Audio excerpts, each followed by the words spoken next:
In this video, I'm going to show you how you can use CareAlign as a preceptor for medical education. We'll start by setting up lists and standardized patients for your students, and then how to review their work. There's more than one way you can set up workflows in CareAlign, so we'll provide recommendations for how to get started, but you may find that as you learn more advanced features in the application, you may want to structure things differently. That's the beauty of it, and we'd love to hear about what you've discovered and what you decide to do so we can learn from you. This is the main screen in CareAlign that you will see when you log in. When you start, there will be a tour that pops up to walk you through some of the basics of CareAlign. You can close that and actually click the box that says don't show it again, but you can launch at any time by clicking this button here that says Start Tour. So the main part of the screen is your patient list. You can choose which patients you want to view by selecting a saved list from the bottom left here. When you first log in after creating your account, there won't be anything here until you create or save an existing list. Above this, you see Smart Lists. This is where you can keep track of the work that the students have done and that is ready to review. We'll get back to this later. So the first thing to do is to create a list of your standardized patients. To create a list, click on the Add List button. Type the name of the list you want to create here.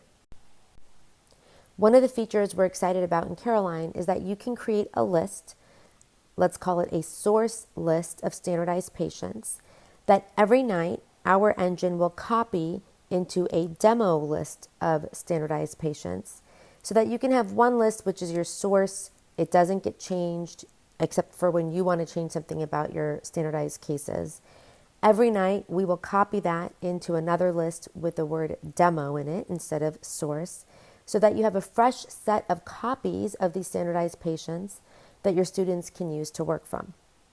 So when you're creating your list, let's say it's called your standardized patient list, write the word source in brackets. That is what tells our engine that this list should be copied every night into a demo list. As you can see, if there isn't already a list with the name that you've typed in, you'll see an option that says Create New List. Click that, and then at the bottom right, you can click Create List. Now, once you've created your standardized source list, as I said, every night at midnight, it will copy into a demo list overnight. So tomorrow when you log in, you will be able to search for and save the demo list. I'm going to go ahead and do that now because I've already created that list. So in the search field here, I click Demo, and then I save the list. Now let's create our first standardized patient. Let's go back to our source list. Start by clicking Add Patient, enter a last name and a first name, and then either hit Enter or click Search. What the system is going to do is first check to see if this patient already exists, and if they don't, then you're going to click Create New to create them. You can enter as much as you like here, but the only required fields are last name, first name, date of birth, and biological sex. There's also a space for emergency contact information and allergies. However, we recommend skipping over these at the start. You can always come back to them and add them into your educational plan once your students and as a group you're more comfortable working with CareAlign. Once you've filled out the necessary fields, click Save. The next screen starts the patient wiki. Think of that as their living, breathing progress note or care plan page. In the top left area, you will see what lists the patient is already on. Since we started on the standardized patient list when we tried to create this patient has already automatically been added to that list. To remove or add lists, simply either click on this trash can icon, or you can click in this text box here, start typing the name of the list you want, and select it, and the patient will get added to that list. On the right, there's a place for putting in the patient's location and a custom field. These are the fields that will show on the list views for your patients. You can also sort lists based on these views. So what we recommend doing is in the location field, you enter the patient's diagnosis. So it might be belly pain, it might be chest pain, whatever you want to write here. In the bottom left, there's an area for the patient's code status that can be left blank, and you can choose to incorporate this into your teaching in more advanced classes. Once you're done with that, click Save. This will take you to the patient's page. For the purposes of this first phase of using CareAlign for medical education, we're going to focus on a simpler workflow and use case around CareAlign. But there are many advanced features embedded within the application that you can use for more advanced teaching, such as the sick button, which can help teach students to think about when to identify that they're worried about a patient, colored flags to organize the list, and on the left side, when you enter allergies and emergency contact information, you can actually see all that information in a standardized place. There is also an area here for vitals, for labs. If you're interested in using these parts of the application, please contact us for more information. On the right side of the screen is the patient's wiki. It is structured like a SOAP note with a one-liner or the A of the SOAP note, a box for the subjective and objective, or the S and the O of the SOAP note. There is a box here for data and other information, which does not go into the SOAP note and is where you're going to be entering all the information about your standardized patients. And then below, there's an area to craft a problem-based structured plan. And there's different views to be able to see the entire plan or just the task list. So to start, of course, we want to keep things simple. Both you as the preceptor and the student can do all of your work right from the list without having to get into significant more details in the beginning.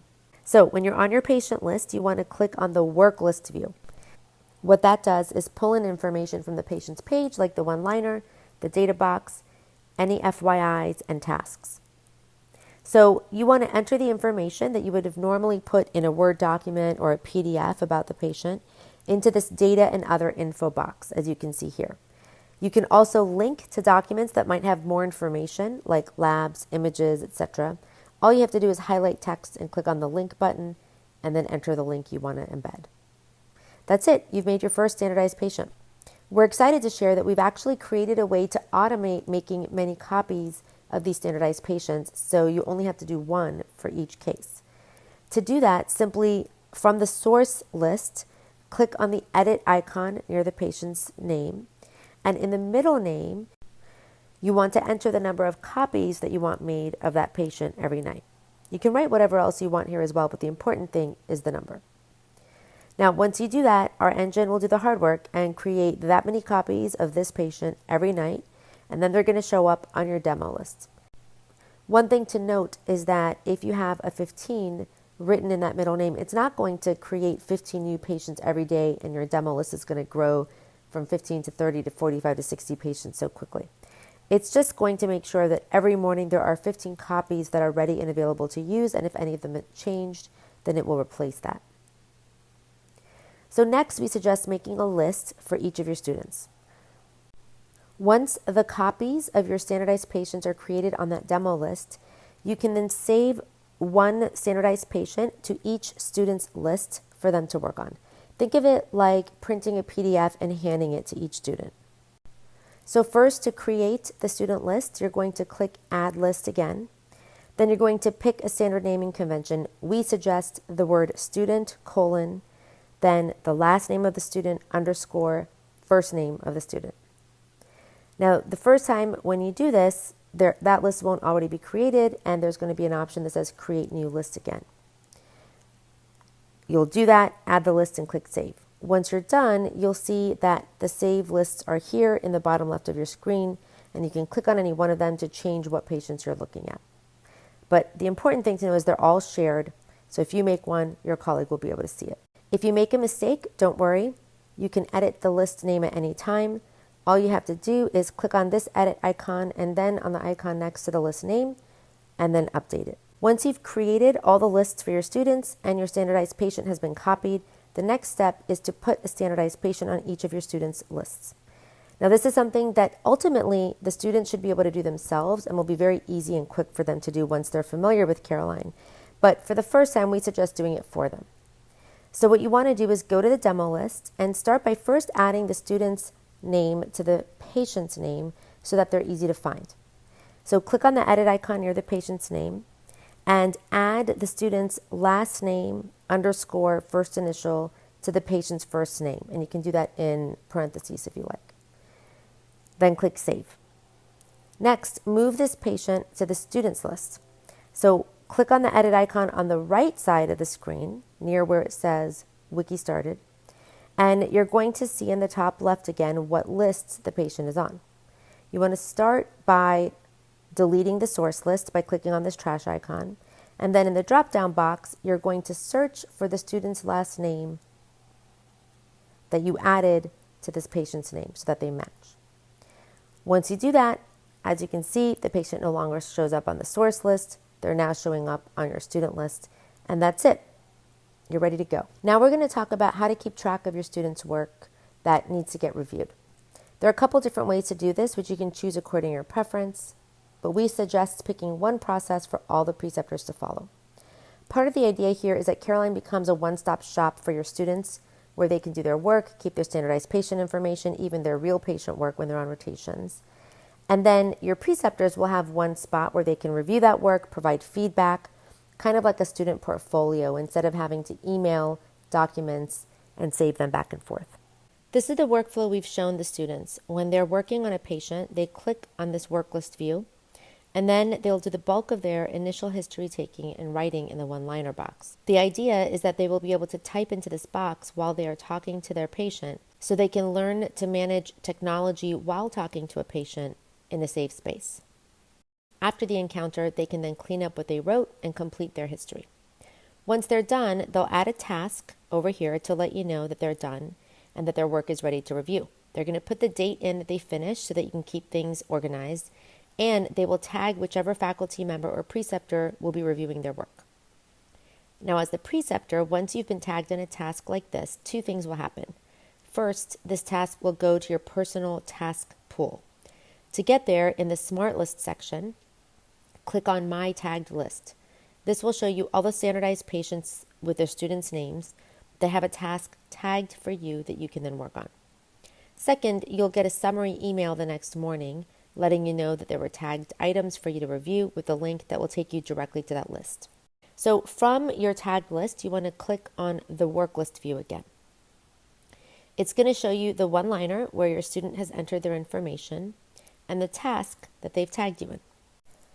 To review their work, click this caret to expand the one-liner box. Now, obviously, what I've written here is not very complete, and they'll have a lot more information in here. As you read the work, in the section below called Important Patient Information, you can take notes and write your feedback. You can use the dot phrase that we've created, or you can call it a shortcut, to bring in a template for your evaluation and feedback. This is just a sample template, which you can see that I brought in by typing .meded history. We can make whatever shortcuts you like, including specific ones for each specific type of case, so that you can make sure all of the preceptors are looking for the same type of elements, the same structure, and providing standardized evaluation, meeting all of the needs that you've identified. To request a new template or any changes, anytime, simply use the chat icon in the bottom right corner of the screen and let us know what you're looking for. Now, your tag list is only going to show items that have your name tagged in them. So what you want to do when you first add this template is adding your name with the @ sign and then your name, so it creates a tag in the reviewed by part of this template.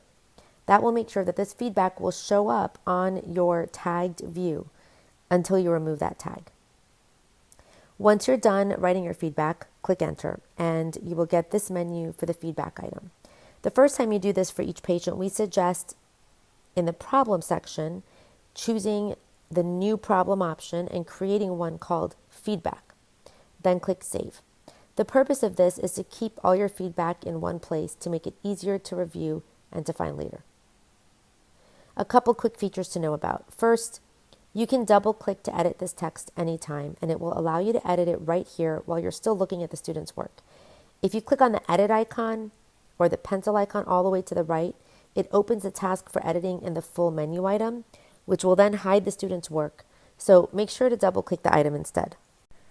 Second, if you hit the enter key while you're typing in this box, it's automatically going to save it. However, if you press the shift button when you hit enter, then it will move your cursor to the next line. So if you want to make paragraphs or leave spaces, simply type shift plus enter. Finally, once you're done, check the box with the task that the student entered to let you know that they were done. Then you want to create a new task to let the student know that you're done and they can review. Simply click here and use the shortcut that we've created by typing dot followed by med-ed-feedback. Just be sure to put the student's name in here so that they get an email letting them know that this item is ready for them to review. Once a student has reviewed their feedback, they'll check this item off. When they do that, you'll see that it's complete when you're looking at your work list view. You can then remove your name tag from this feedback item, which will then take this patient completely off your tagged list. So it's a way to clean up your list without getting rid of the patient, without deleting anything, just removing the tag so they don't show up on your personal work list. That's it. We look forward to hearing your feedback and hearing what you think. We are making some videos about the second phase of how you can use CareAlign as a more detailed problem-based plan and note generator. So we look forward to hearing more from you.